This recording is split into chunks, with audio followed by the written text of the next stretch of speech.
Good morning all, and we are out on an LXS. Now this one came to us quite a while ago, and we'd obviously done all the rides on this. Customer had it, I believe, about a couple of weeks, and God knows what happened, but he managed to get a hole in the radiator.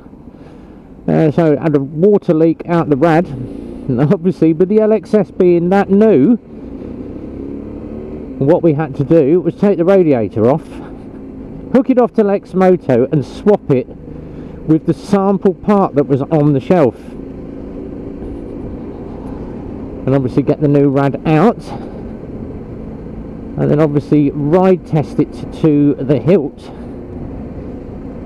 And obviously parts coming from China at the moment are very, very hard to source. Obviously the LXS is that new that rad was really, really hard to source, but guys at Lexmoto got it out to us. We got the rad, it's all been fitted. It has had a couple of short test rides to obviously check she comes up to temperature, she doesn't lose any coolant, and hopefully today is the day when the customer gets his bike back. So RB is out, and we got 130 miles exactly when we left the garage. We've got 130.8 at the moment, and we are going to get up about 12 and a bit miles on this. It's obviously had quite a few test miles on the bike, but at the moment out test riding 45 mile an hour because it has only done 131 miles now. So it's going to be a 45 mile an hour test ride because the bike is still being run in, and see how she performs. And obviously everything should all still be as good as it came in on day one. Brakes are all good. The only thing we've done obviously is that radiator, and I do like the idea he's put himself a little ball mount, screwed it in on the front, obviously for a mobile phone. And if you personally know what I think of mobile phones, as always, mine is sat in the back pocket. Don't touch the damn thing, apart from obviously when I've got my headset connected to it, or I've got my obviously on the big one I've got my TomTom connected to my phone just to show me who's calling or read the messages, but I tend to totally ignore it. If I'm riding, I want to be concentrating on what I'm doing, not using a mobile phone, unless of course it is a sat nav. Obviously nothing wrong with having a sat nav on a bike, great idea, but the last thing you want to be doing is oh, I've got a text message. I've never tried texting on a bike. I tend to use both hands when I text. That'll be quite easy. Or should I say quite hard to do when you're riding a bike. How the hell do you control the bike when you're trying to use both hands? About 45 mile an hour, and we're going to get this up. We're going to keep an eye on obviously the water temperature on this one. Was checked before it went out, and I'm just going to rack up about 12 miles, make sure everything is all good, get it back, give it a clean for the customer. I'm going to give it a coat of ACF 50 so it's all nice and shiny for him when he goes out. Nice sounding exhaust, but nice and steady on it, taking our time. 45, I'm actually doing 46 at the moment. Ooh, 1 mile over my limit, back to 45, there we go. So nice and steady, and obviously just backing off the revs a little bit every now and then, and drop it down to 40, back up to 45, back down to 40, so I'm varying my rev responses on these. Now, a lot of people have been asking me on the YouTube, how's it been for the last week? You've been very, very quiet. Yes, I know, I had a weekend off from the tube, didn't do a live stream, not done that many videos apart from obviously the big ones that we've got coming through, and I've got my my nice bike jacket on today. I've got my Phillip Island. Someone actually commented, what jacket do you use?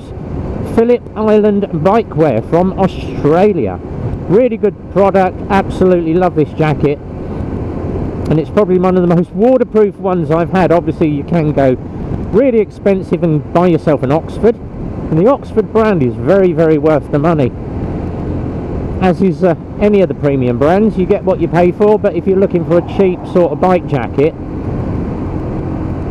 one to look for is obviously decent quality, something like Bikure or Phillip Island or one of the good bike brands. I had this one for free, so I'm not complaining. Nothing like a freebie. And obviously I do tend to obviously push their product.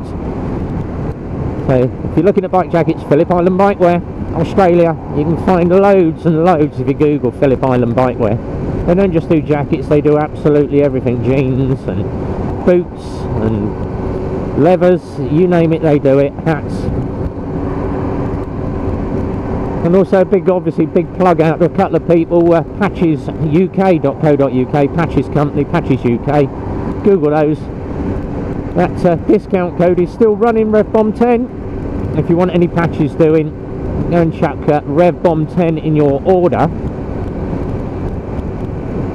and they will give you a little bit of a discount on patches, anything. They do custom patches as well, so you can have your own name or your company name on it, anything at all. They do the lot for you. So thanks to those guys. And obviously my other two guys on my page, JM Auto Clean, Jordan, very, very good car and bike valeter. He doesn't just do bikes, he does cars as well, based in Milton Keynes. So JM Auto Clean. And if you're looking at paintwork, then obviously Tay-Tech. Now my bike is due to come in the next couple of weeks. Watch out for that. We're going to be doing a nice long video, and Taylor is going to be doing all my paintwork on the GTR for me. So some nice green panniers, green top box, and a couple of green flashes on my vent covers. Not too much green, but just enough to show that she's a Kawasaki. But this LXS is running absolutely perfectly. Taking my time with her, running it in again, still sticking to my test mileage, and we'll get through that before the red goes. Thank you very much.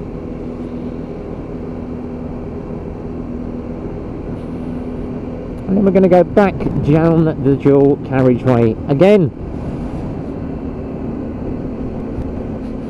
I do struggle to ride this LXS. It's what you have for having long legs. And I've got legs like a frog, me, exceedingly long, bend in the middle. So I tend to obviously have longer legs. LXS, I can ride it, but obviously my legs are tucked right the way up to the top of the tank. And I always say, try a bike for size before you decide what you're going to do with it. The LXRs I find a little bit more comfortable. The LXSs, I do tend to find that I am cramped. I can ride it absolutely fine, but I just have to keep shuffling myself back in the seat to get myself a bit of leg room. But that is obviously the fact that I've got 32 inside leg. I've got quite a long leg compared to some people. Most people are around about 28, 30. Those extra 2 inches really make the difference on an LXS. So I had a guy the other day, he said, yeah, but I'm 6'2", I own an LXS, I don't have any issues riding my bike. I find it very, very comfortable, except the fact that I'm a lot higher up on the bike. He's like up here, it looks like he's like stood up on the bike from what he sent me on the video. But I did say to him, I said, what size leg have you got? He said, oh, I'm about a 28 to a 30. I went, yeah, I'm a 32. That's the reason that I struggle with my longer legs. But it's not uncomfortable, it's just that my legs feel really, really weird, and they're literally right up and tucked into the top of the tank. But it's a lovely bike. I do like the LXS. It's not as loud as the LXR. Obviously you've got that under-seat exhaust, and it's got obviously all the extras. Got that full digital display compared to the analog and digital that you've got on the LXR. This one's got the under-seat exhaust, fluoro colours, very, very MT, and that is all I'm going to say with the colours. Very, very MT design on this, on the colours. But the build quality is good. At the end of the day, you're paying like 2 or 3 grand cheaper for what you'd find with a big brand bike. So as a starter bike, you look after it, maintain it, be nice to it, it will look after you.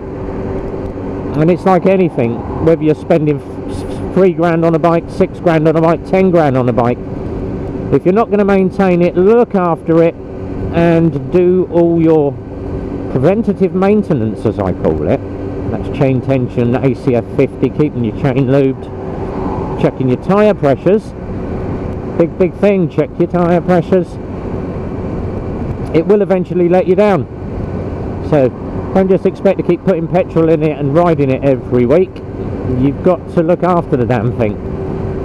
And personally, if you're spending that amount of money on a bike, it needs to be treated like it's your child, as I do with all of my bikes. Now obviously moving on to my bikes, everyone knows now that I've moved up from the ZX7 to the GTR 1400.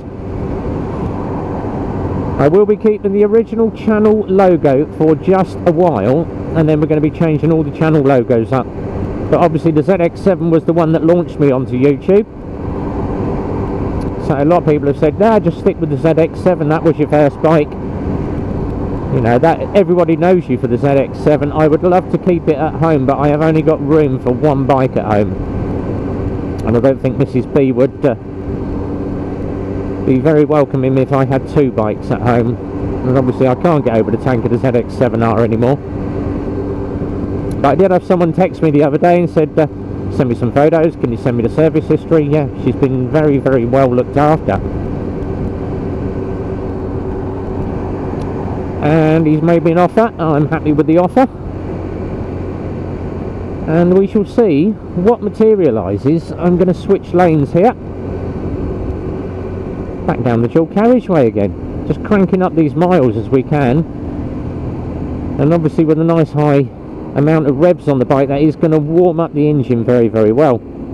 Get back, check the coolant level. If all is good, customer can have his bike back. But these little LXSs do corner exceedingly well. Braking on them is superb, and it does what it says on the tin for a little 125 sports bike. Now obviously one of the big bikers has bought one for his partner, and he's going to be waiting to obviously see his ride of the LXS. So if you happen to follow YouTube or Twitter or Instagram, New Biker, NOO Biker, he's bought his partner a bike, and that's Grant. He rides out with the guys from Decorah Motorcycle Club, and he's bought his partner an LXS. Came in to see me,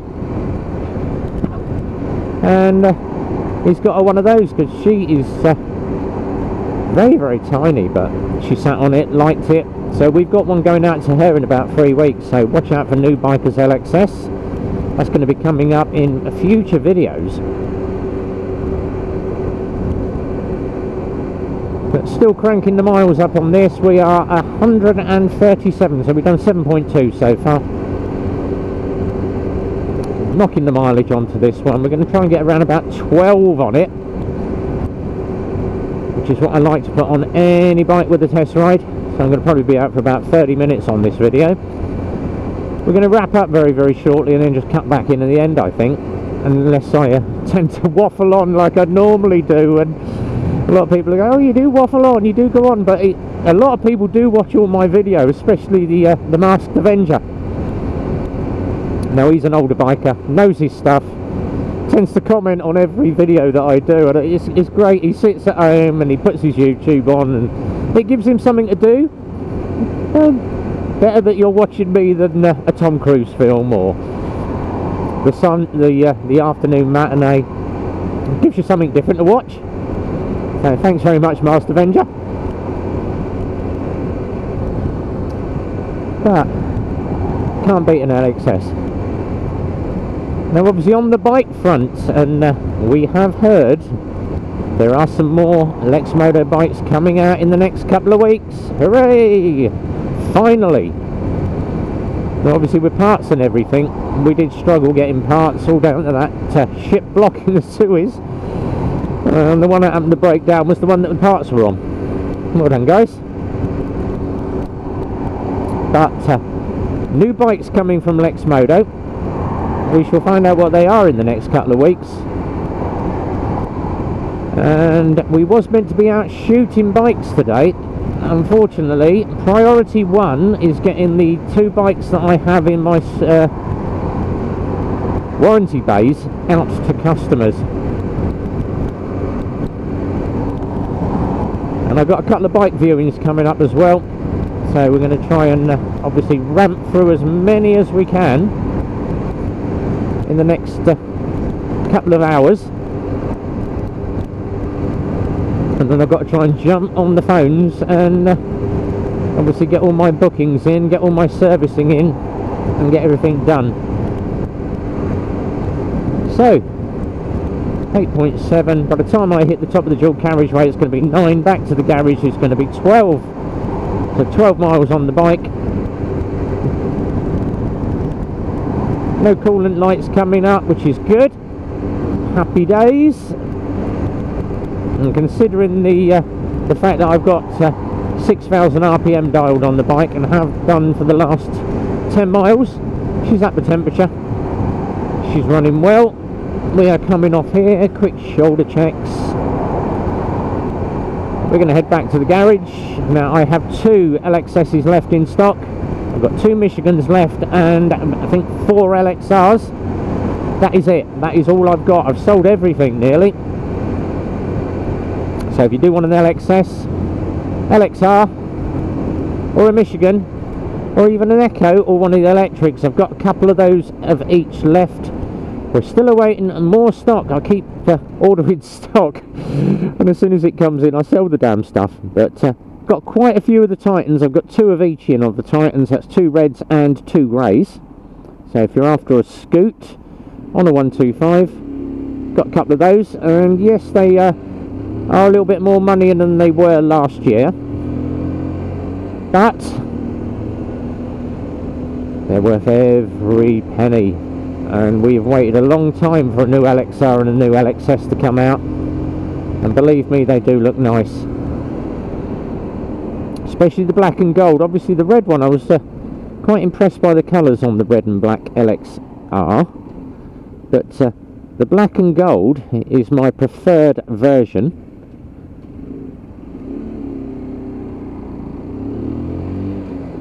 And it's busy with traffic today, hence why I'm occupying position 3.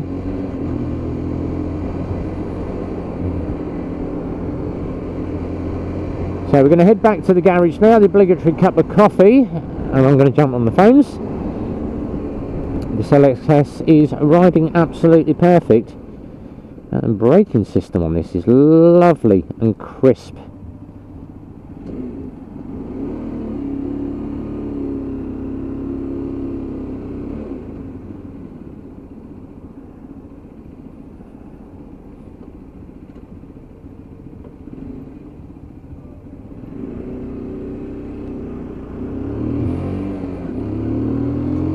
Right, out to the middle lane we go, position 3, and then switch across position 4, because the next roundabout I'm going to be turning right. So preempt yourselves, make sure you're aware of which junction you should be in, what lane you should be in for obviously lane shifting, maintaining your space cushion from the vehicle in front unless you're pulling up, and then pull up to the off side of the vehicle.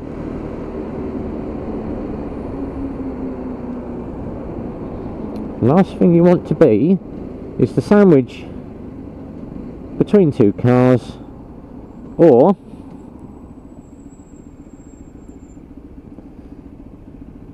gated out by another vehicle. Now obviously I could filter to the front of the queue, but it's a 125, the cars are going to beat me off the line, so nothing worse than holding a car driver up and he's like, oh damn bikers. Normally if I was on a big bike I'd be straight down the middle there and filter.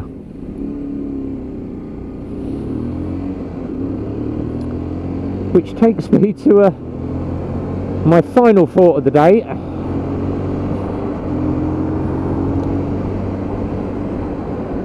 And obviously an issue that I had when I went shopping in the car on Sunday. and it involved two bikers. Nothing to do with me, but obviously I pulled up at our local roundabout to come home after I'd got all the shopping, and spotted the two mirrors, spotted the bikers in my two mirrors. And obviously I pulled across. Now I've got big stickers on the back windows that say biker friendly driver, please pass. So obviously I pulled off on the dual carriageway into the left lane, left a nice big gap down the middle, stuck my hand out the window, and obviously gave the bikers a wave on. Come on boys, come past me, all good to go. The Audi that was beside me in the right hand lane saw the two bikers and immediately moved up right onto the top of the white line to gate them out. So I moved over, right up onto the curb, as close to the curb I could get without obviously scuffing the wheel rims. And they carried on, just got past the back of his car, and he pulled over into my part of the lane to gate them out. And obviously I went my window down and shouted at the car driver, "What are you doing?" He wound his passenger window down and had a go at the bikers. "Why are you coming up the middle? Stick to your lane." And I shouted across, obviously it's a legal right for motorcyclists to be allowed to filter to the front of the queue. They're quicker off the mark than your car is. "I've got an Audi, mate, it's fast, I don't care." It's a biker's legal right, and obviously by that time the biker had pulled up. "Thanks buddy, not a problem." And said to the car driver, he said, "It's my legal right as a motorcyclist to filter." I'm going to pull the visor up a bit. But obviously he tried to get past, he was obviously level with the driver, tried to pull forward, and the Audi driver, believe it or not, pulled to the left again to stop him moving, and got very, very close to his bike. And obviously the instant response was, "Right, if that's your attitude, I am going to take your mirror." Which the biker did. Obviously he was coming to green, took his mirror and pulled away. Followed by the second one. Obviously there was nothing there to smack because the mirror had been completely removed. Was the biker right in doing that? Probably not, but I would have probably done exactly the same thing had I had obviously been too up with a partner on, or he'd got a bit too near to my bike. Wrong. Bikers are allowed to filter, and certainly you should not be trying to nudge a biker out of the way if he's trying to get to the front of the queue. So obviously I can totally side with the bikers, probably a little bit too OTT. I would have just pulled back, took his number, or obviously put the drift cam up with that bike and reported it. But yes, he took the mirror, which meant the car driver had to get out of his car, obviously blocking the traffic, pick his mirror up, chuck it back in the window. And obviously I said to him, I said, "It's a legal right, mate, you need to check your highway code. It's a legal right that bikers are allowed to filter. It is a law." "Well, no, because I should have stuck to that." "No, it's a legal right, bikers are allowed to filter." Oh, alright. "Oh, did you get their number plate?" I went, "Yeah, actually, I knew who the front biker was." I said, "His bike was probably about a 15 grand bike. You'd have scratched that, mate, you'd have had an insurance claim on, and that was also classed as dangerous driving, because you were nudging the biker out of the way, driving without due care and attention." I said, "Well, what do I do about it?" I went, "Which serves you right." I said, "Next time you'll know not to cut a biker off." I said, "You're lucky the other one didn't pull round the other side when you were pulling up the hill and take your other mirror." But I said, "They're both gone now. Just think of it as a learning experience, and just remember, guys, that bikers are allowed to filter." So end of subject on that one. So we have 11.6 miles on this. Wait for Mr. Bus to move. Bike's running lovely. I think we'll give this customer a call and obviously get him on his way so he can have his bike back now.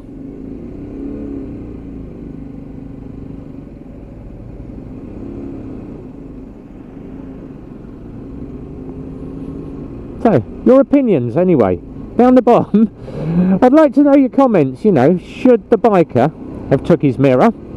Should he have just given him a rollicking and let the car driver go? Or just sat back and it's another numpty in an Audi, you know, if he's going to be like that, I'll just sit behind him, get out the way, and then obviously overtake him once he's out the way. So I'd love to hear your comments on it. Let us know what you think in the comment section down below. Have you taken wing mirrors? Yes, I've taken a few under extreme circumstances. If you enjoyed the video, obviously give it a thumbs up. Don't forget notifications bell, hit obviously the next clicko in the series. I'm going to wait back here, I don't like arguing with lorries. Got plenty of room. But you never know what's going to obviously fall out of his trailer, just in case.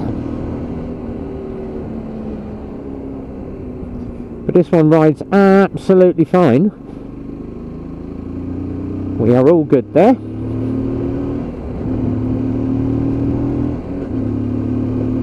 Pulls through the box effectively, 30 miles an hour, blah blah blah blah blah. Watching out for side of vehicles. Spotted it already before you'd even pulled out, mate.